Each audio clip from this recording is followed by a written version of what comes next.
Je vais dire quelque chose maintenant qui prouve que Kémy Séba a tort. Le courant qu'il appelle à tort afrocentriste et qui est le courant des disciples de Cheikh Anta Diop. Ce courant-là était le moins hostile à Kémy Séba.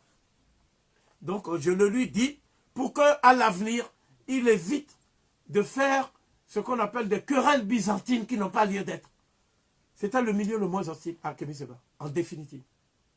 Même quand Kémy Séba a rompu avec certains groupes, je citerai très rapidement le collectif Osar, qui est dirigé par le frère de combat panafricaniste Nabouaki, par le frère de combat Carlos Emilien Missoura, par le frère de combat Bakemra Traoré, etc. Moi, je me souviens qu'au tribunal, lorsque Kémy Séba était traîné au tribunal par la mouvance sioniste, c'est plutôt les Emilien Missouma et autres qui étaient spontanément dans sa garde rapprochée. Donc, si ces gens-là n'ont plus suivi le combat qu'il a mené, ce n'est pas par hostilité pour lui. C'est pour des raisons stratégiques. Alors, je dis que moi, j'ai 3 divergences avec Kémy Séba. Voilà. Moi, Kovi, j'ai 3 divergences avec lui.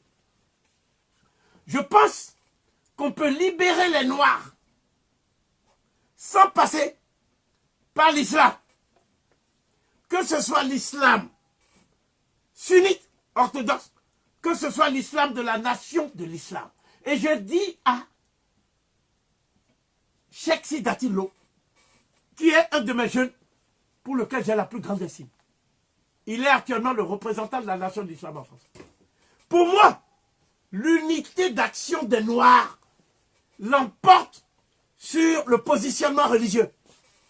Je vais plus loin. Si nous voulons combattre tous les Noirs au simple motif qu'ils sont musulmans, chrétiens, nous allons faire le génocide de au moins un quart de l'Afrique. Pour rien. Il y a des gens qui sont musulmans parce que leur famille est musulmane. Il y a des gens qui sont chrétiens parce que leur famille est chrétienne. Il y a des gens qui se disent juifs parce que leur famille se dit convertie au judaïsme.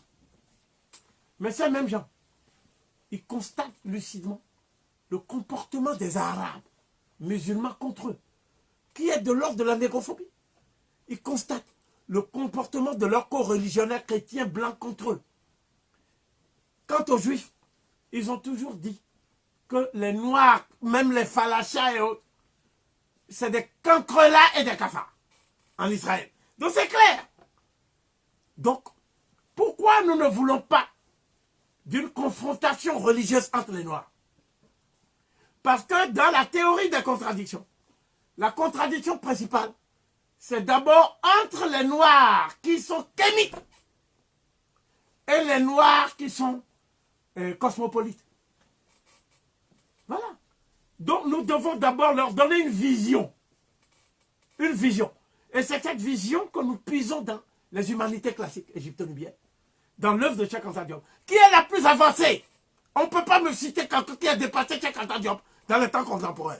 Voilà ma position. D'abord, moi, je ne me mets pas à défendre les idées de quelqu'un qui n'est pas un géant. Et d'ailleurs, ce n'est pas moi qui le dis, c'est Kémy Séba qui dit que Cheikh Anta Diop est un géant. Et je demande à tous ceux qui suivent Kémy Séba d'écouter ce que Kémy Séba a dit.